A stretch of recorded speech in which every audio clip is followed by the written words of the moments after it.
Alright, hello everyone, and welcome to my channel. This is for educational purposes, and we delve into great theories of everything, all-encompassing theories, uh, magnum opuses, cosmologies, grand unified theories, tour de forces, and earth-shattering discoveries.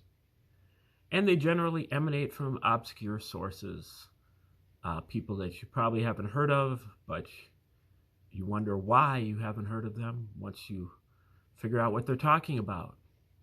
But a lot of this work is fairly difficult.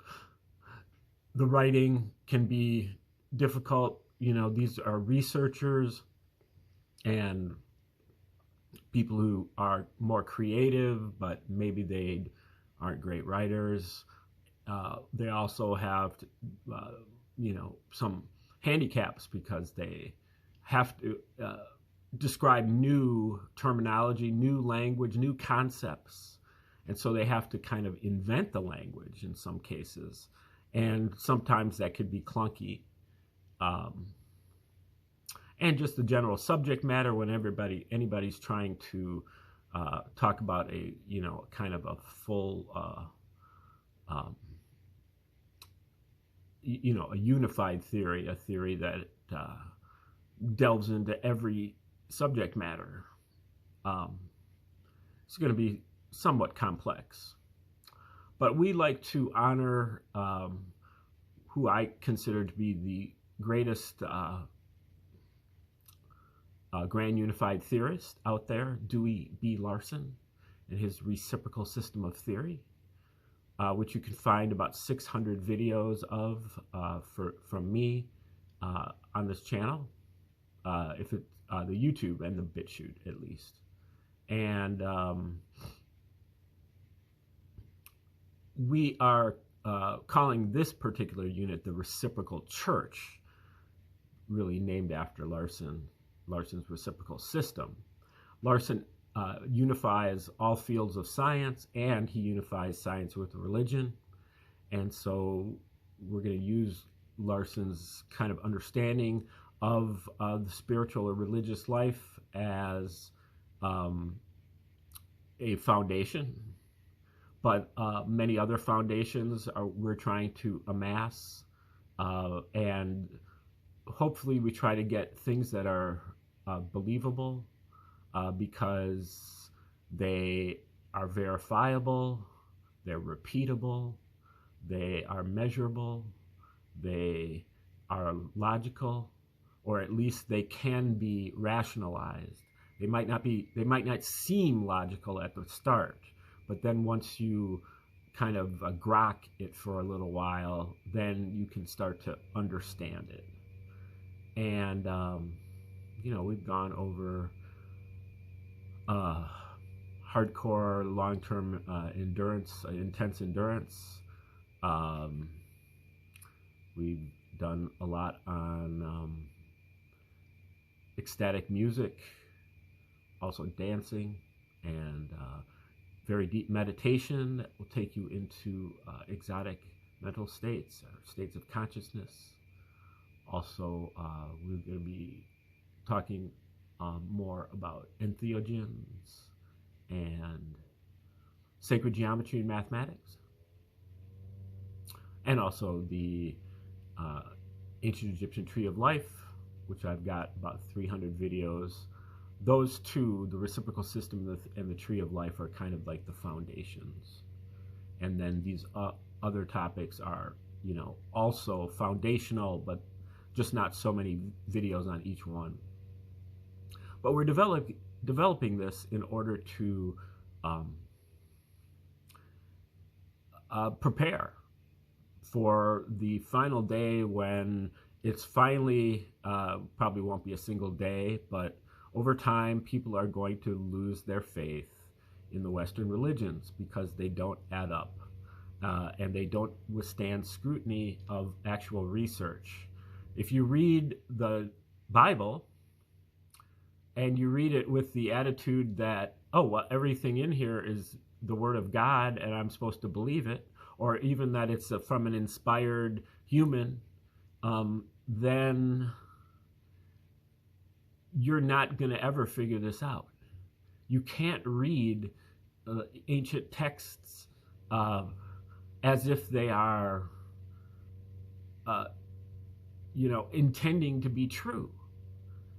All of the ancient texts are written by either by royalty or at the very most by oligarchs. The common people didn't read or write, and very few of them. And even if they did, they still wouldn't be able to get something published, much less get it published in the quantities that it would need to be published in order for it to have an effect. Again, I'm not talking about religion. I'm not talking about God. I'm not talking about your experience of God, or that you call Christ or Christ. I'm talking about, in this case, the New Testament. The New Testament is a fraud, and it was written by the Romans as a psyop against the Jews. And then they started using it against the Gentiles as well.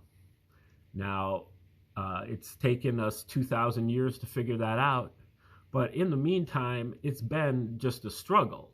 It's not, the Bible is a limited hangout. The New Testament especially is a limited hangout, meaning that they had to put some good stuff in there to get anybody to believe it at all. But then they put in all their poison pills also. So it's a back and forth. And the Christians have managed to turn the Bible into something far more positive than it was when it was first written, which is a big trick. And they should be commended for that. And they should be commended for operating in most cases using a lot of logic and reason. But usually when you get into the topic of Jesus, then they start to kind of abandon a lot of their logic and reason. And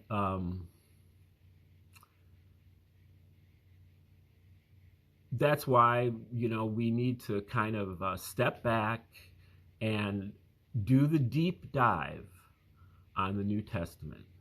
And doing the deep dive is not reading the New Testament necessarily. It's also discovering what is the New Testament? Where did it come from? What was the purpose? When was it written?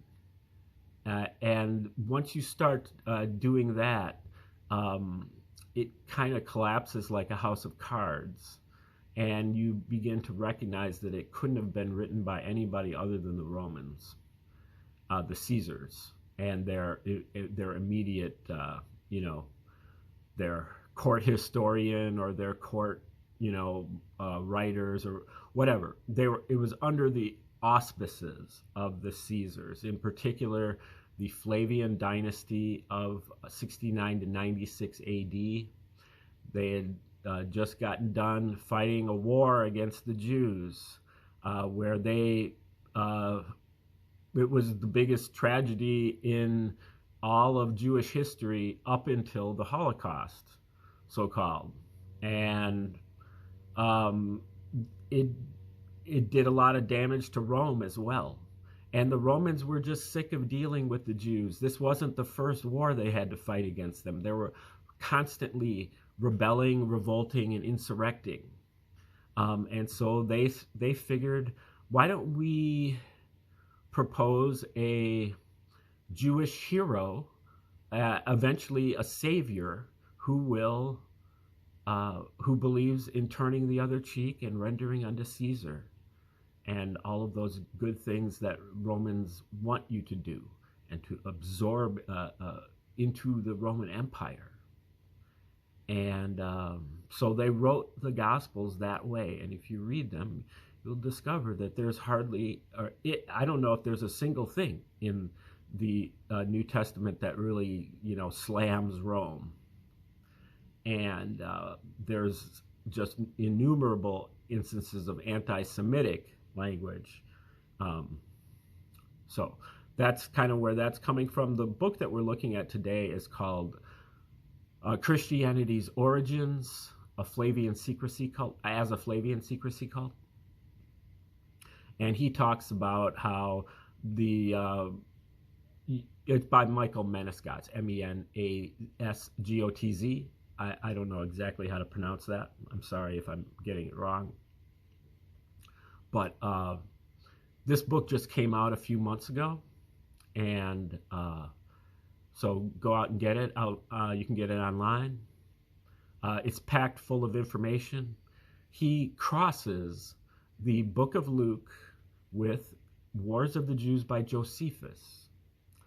And the story of Josephus I've gotten into many times over these broadcasts, but basically Josephus was, by his own autobiography, he was an agent of the Roman state. He was a family member, an adopted family member of the Flavians. His name was Flavius Josephus. He was adopted by Vespasian, the emperor, and brought to Rome and to work as the court historian. So that's where this is coming from, because most Christians will cite Josephus as a corroborating witness to the existence of Jesus, which is erroneous in a couple of ways. First is that he wrote that testimonium of the existence of Jesus like over 60 years after the fact. And secondly, that he was living at Rome writing that. So anything that's really issuing out of the Roman Empire is propaganda. They were masters of propaganda. And they did this exact same thing to a separate group of Jews to produce what they call rabbinical Judaism. They basically put their representative as kind of the leader. And so Josephus is the same person who wrote the Gospels. If you read Josephus's Wars of the Jews and you read the Gospels, you recognize they're written by the same person. And that's what Menesgotz does. He crosses the book of Luke with Wars of the Jews by Josephus, and there are over 250 parallels between just in the book of Luke. And then he graphs out those parallels to recognize that they form a signature. So not only did the Romans write the Gospels, but they signed their names to it. But you just have to understand how that was done. And that's what Menesgotz is decoding here. Now, I think that's a very explosive, hypothesis. I don't completely agree with his thesis, and I think that kind of his thesis is a little bit distracting, because he talks about a Flavian secrecy cult, and there's like 3 different levels of initiation. First, you see Jesus as a hero, then you see Jesus as a savior, but then you recognize that the prophecies that Jesus is making in the Gospels are fulfilled by Titus in Josephus's book. They backdated the Gospels by 40 years, and then, he predicts what Titus actually does in history, so-called history written by Josephus, because Titus was one of the generals in the military for the Romans. And so that allows you to shift from Jesus as a savior to really kind of Jesus as a prophet, and Titus is the real savior. Titus is the second coming. And then it's revealed to you that Jesus is entirely a fiction, and so that slides you into what he calls pure emperor worship. And so that's the program that he's claiming that the Romans had set up. I'm not sure why he uses this thesis, because I think this whole thing stands alone with the graphing of all the parallels. He's dug out so many parallels here. Like other authors I've seen, Atwill has about 40 or 50 parallels. This guy Henry Davis, I think, has 40 or 50 parallels. But Menesgotz just found way more. It took him a while to dig for them, but so he goes through them painstakingly, slowly, and that's what we're doing too. So we just got done looking at one of his parallels that he has with what you call the woe-saying Jesus. If you look at Luke 11, Jesus is talking about woe to this and woe to that and woe to this. And in Josephus, there is a corresponding character who's also named Jesus, one of 6 or 7 characters in Josephus who's named Jesus, and all of them are different parodies of the Jesus in the Gospels. And the woe-saying Jesus in Josephus is also saying woe to this and woe to that and woe to this. He's living at Jerusalem, and he had been saying that for 7 years and 5 months. Plus, then there's another 3 months thrown in for something else. I can't remember what it is. But so that's the amount of time. And so finally, he finally, after saying woe to this and woe for that, he would get whipped. They would take him out, they call it stripes, giving him stripes. And then they would torture him, but he wouldn't stop. He would keep saying woe to this and woe to that. But finally, the last thing he says is, and woe to myself too. And at that very moment, one of the giant boulders that the Romans would throw over the walls of Jerusalem with their catapults hit him and killed him instantly. So that's the story, if you want to believe that. And so he's talking about the analysis of this particular parallel. Jewish War describes Jesus prophesying the fall of Jerusalem for 7 years and 8 months. Now it describes a Jesus prophesying the fall of Jerusalem for 7 years and 8 months. There's 2 aspects to this riddle, and the most impressive one is that if we add the timeline of Jesus' story, therefore up till his death, April 33 AD, Passover 33 AD, to the timeline of the other Jesus, which is 7 years and 8 months. This takes us up to January 40 AD, which, as recorded by Suetonius, is the date of Titus's birth. Now, I complained about this last episode too. The timetables that I've seen say that Titus was born in 39 AD, not in 40. He's saying that he was born in January 3rd, 40 AD. I've always seen Titus's birth date as being in 39 AD, which obviously doesn't really matter, except in this particular question where we're talking about a matter of days, like how many, like an exact parallel. So he says that's the date of Titus' birth. The significance of this is clear because the fall of Jerusalem is the event that Jesus says will reveal his second coming. Therefore, it's clearly Titus, the destroyer of Jerusalem. Titus, the destroyer of Jerusalem, is the second coming. Indeed, not only does this take us to Titus's birthday, Suetonius, who is a 2nd century writer who also mentioned the existence of Jesus, and he also was an insider to the Roman Caesar, the court of the Caesars. So he's also straight propaganda. So maybe that's why he's saying that, and maybe the other people might have actual better data. But that's the thing about 1st century Rome, or 1st century ancient history, is the Gospels are the Bible, and Josephus are like the only sources we have until the discovery of the Dead Sea Scrolls, which didn't happen until the 1940s and 50s.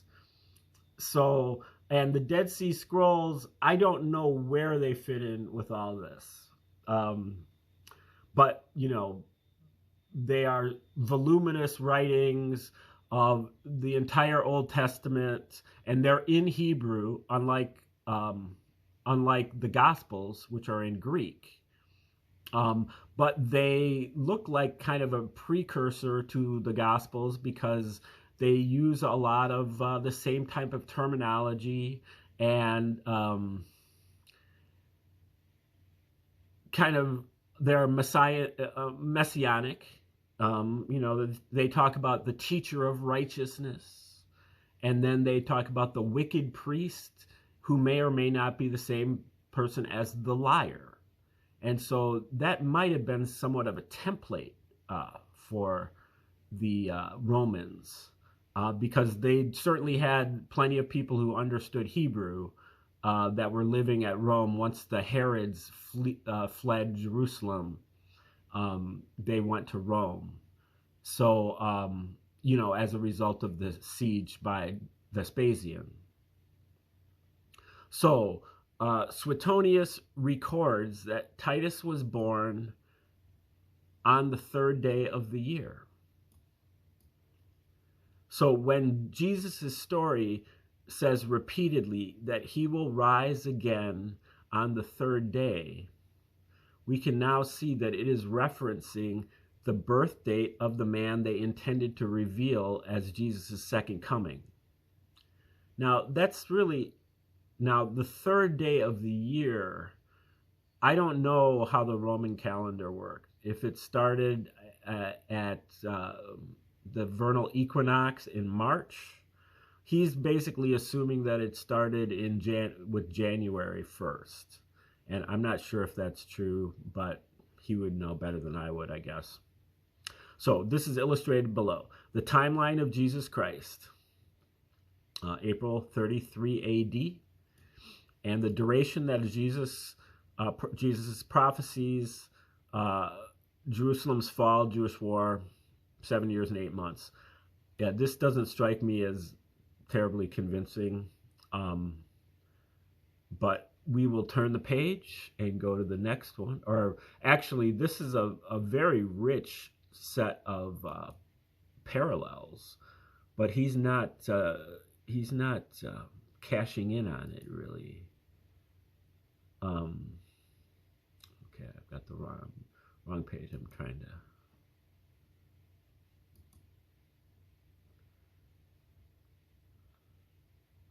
Let's see if he I don't know, for whatever reason, he's not going into all the woe saying and all the fact that both characters are named Jesus and have a number of other things that are parallels.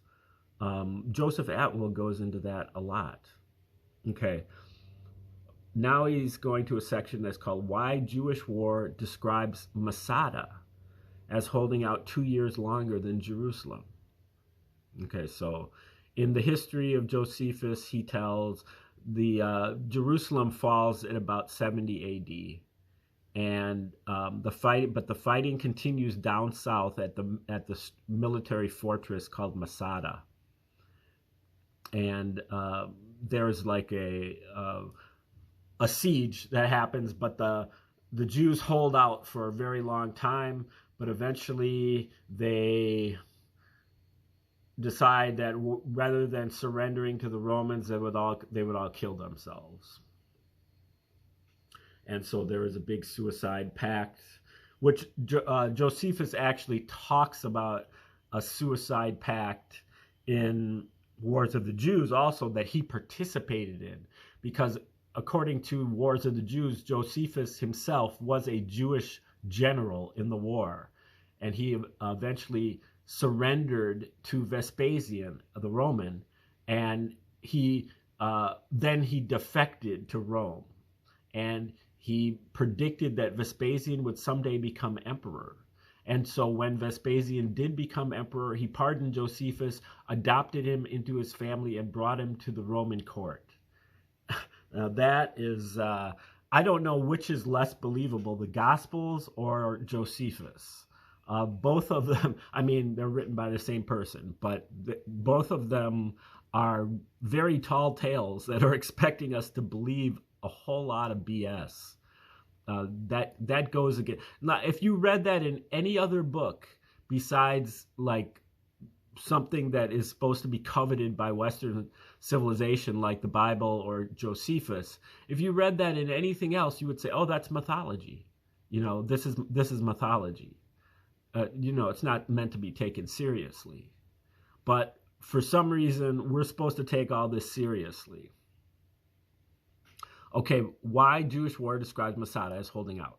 Another aspect to this riddle is that when Jesus says his second coming will be revealed by the fall of Jerusalem, the event is also mirrored by the final fall of Judea's final stronghold, Masada, marking the end of the war and the final defeat of Judea, which according to Jewish war concluded in April of 73.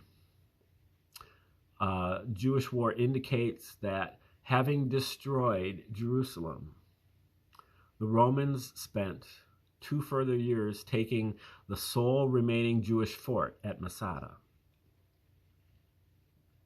which does seem kind of curious that they were fighting for only a little while to take over Jerusalem, but Masada took as longer than that. So 2 years stands out as a surprisingly long time. The powerful capital, Jerusalem, was taken by siege in 5 or so months.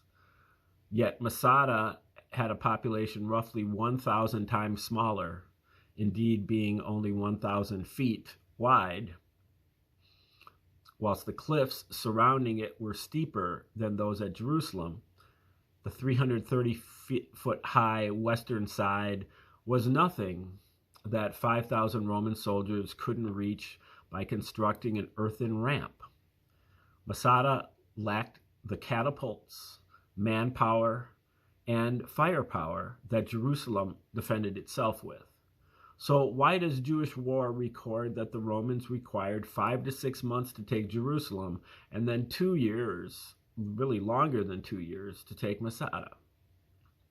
Indeed, just before this book went to press, researchers from Tel Aviv University published how using drones, remote sensing, and 3D modeling, they published that they had been able to conclude that the siege of Masada was probably only lasted a few weeks, maybe 2 months, not the claimed 2 years. So why is Jewish war apparently lying to us again? Because it's literature, it's not history, just like the Gospels. It's a novel. Really, the Gospels were written as plays, and they were acted out by these same Roman royals who actually, a group of them roamed the countryside after, say, 100 AD, and the Piso's family, he was still alive too, but his sons were all in on it. His grandchildren were in on it, and Pliny the Younger was in on it. Pliny played Paul. Arius Piso played Jesus. He also played Satan. He also played Peter. So once Jesus was crucified, then Arius Piso began to play Peter. Before that, the disciples were all played by Piso's children. And so they staged these plays in front of countless audiences because these people didn't know how to read. So they couldn't have read any of this stuff anyway. They had to have it acted out in front of them, or at least read aloud in front of them.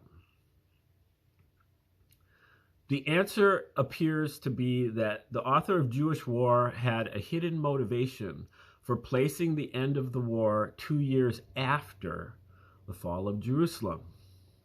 By putting the end of the war April 73 AD, it would be possible to show the secrecy cult members that Jesus predicted in April 33 AD that his second coming would occur within 1 generation, meaning 40, a generation at that time meant exactly 40 years. You've got the 40 years of exile, or 40 years of in the desert for Moses, and there's 40 something else. Something else was for 40 years. And then there's 40 days of being tempted. There's a couple other 40-day things. So 40 is always used when they're referring to time. Not always, but it's a go-to. So in Titus's complete defeat of Judea occurred exactly 40 years later, indeed to the month. See, I like the way this is going, and this is one of Atwill's his contribution in Caesar's Messiah. He points out this 40-year thing in several different places. But here he says, Jesus says his second coming will occur within one generation. So I don't see why it couldn't be 38 years or 39 years or whatever, as long as it's within one generation. But, that's the prophecy, and I don't know, the Christians are still waiting for it to occur. It appears that it occurred 1,950 years ago, 1,952 years ago. Having already observed the degree to which Jesus' story is written to be parallel with Titus and Vespasian's victories, this riddle gives us greater confidence that at least in the surviving second edition of Jewish War, he claims that there is a first edition written in the father tongue, or I think that's what he says, the father tongue. People think that he's referring to Chaldee,